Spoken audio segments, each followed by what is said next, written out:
لاہوریوں کے مخصوص طرز زندگی اور ان کے مزاج میں پائی جانے والی زندہ دلی اور حسن مزاج کو سامنے رکھتے ہوئے لاہوریوں کے لیے رنگ باز کا لفظ استعمال کیا جاتا ہے۔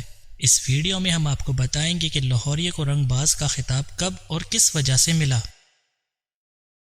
لاہوریوں کو رنگ باز کا خطاب ممبئی اور کلکتہ کے تاجروں نے دیا تھا۔ ہندوستان میں اس وقت سرکاری طور پر فارسی زبان رائج تھی اور فارسی میں کسی بھی پیشے سے وابستہ لوگوں کو باز کہا جاتا ہے۔ مثلا بیوروکریٹ کو فارسی میں کاغذ باز کہا جاتا ہے اور کبوتر پالنے والے کو کبوتر باز۔ تو اسی مناسبت سے رنگ بیچنے والے رنگ باز ہو گئے۔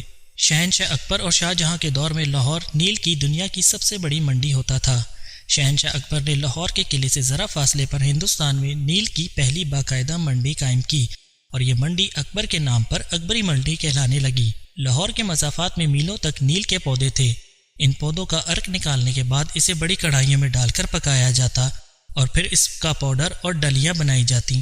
یہ ڈلیاں ٹوکری اور بوریوں میں بند ہو کر اکبری منڈی پہنچتی تھیں، تاجروں کے ہاتھوں بکتی اور بیل گاڑیوں کے ذریعے ممبئی اور کلکتہ پہنچتی تھیں۔ وہاں سے انہیں فرانسیسی اور اطالوی تاجر خریدتے تھے اور بحری جہازوں میں بھر کر اٹلی کے ساحلی علاقے جنوا پہنچاتے تھے۔ جنوا فرانسیسی شہر نیم کے قریب تھا۔ جنوا اطالوی شہر ہے جبکہ نیم فرانسیسی۔ نیم شہر ڈی نیم بھی کہلاتا ہے اور ڈی نیم میں ہزاروں کھڑیاں ہوتی تھیں اور ان کھڑیوں پر موٹا سوتی کپڑا بنایا جاتا تھا۔ یہ کپڑا سرج کہلاتا تھا اور سرج کپڑا بن کر جنوا پہنچتا تھا۔ جنوا کے انگریز اس کپڑے پر لاہور کا نیل چڑھاتے اور یوں کپڑا نیلا ہو جاتا اور وہ نیلا کپڑا درزیوں کے پاس پہنچتا جس سے وہ مزدوروں، مستریوں اور فیکٹری کے ورکرز کے لیے پتلونے سیتے تھے جنہیں جینز کہا جاتا تھا۔ جینز پتلونیں مشہور ہو گئی تو ڈی نیم شہر کے تاجروں نے جوش و حسد میں اپنے کپڑے کو بھی ڈی نیم کہنا شروع کر دیا اور یہ ڈی نیم کپڑا آہستہ آہستہ ڈائنم بن گیا۔ جینز اور ڈائنم وقت گزرنے کے ساتھ ساتھ اکٹھے ہوئے اور یہ ڈائنم جینز بن گئے۔ جینز کے 3 عناصر تھے: ڈی نیم کا کپڑا، لاہور کا نیل اور جنوا کے درزی۔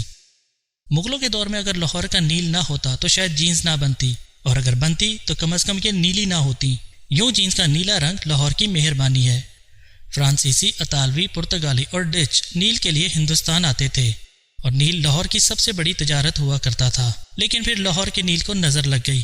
مغلوں نے نیل پر ٹیکس لگا دیا، یورپ نے مصنوعی رنگ ایجاد کر لیے اور ایسٹ انڈیا کمپنی نے فرانسیسی، اطالوی اور پرتگالیوں کو مار بھگایا اور یوں نیل کی صنعت زوال پذیر ہو گئی۔ نیل کی صنعت تو زوال پذیر ہو گئی لیکن کلکتہ اور ممبئی کے تاجروں کا دیا ہوا خطاب رنگ باز باقی رہ گیا اور یہ رنگ بازی آج بھی لاہوری مزاج میں زندہ ہے۔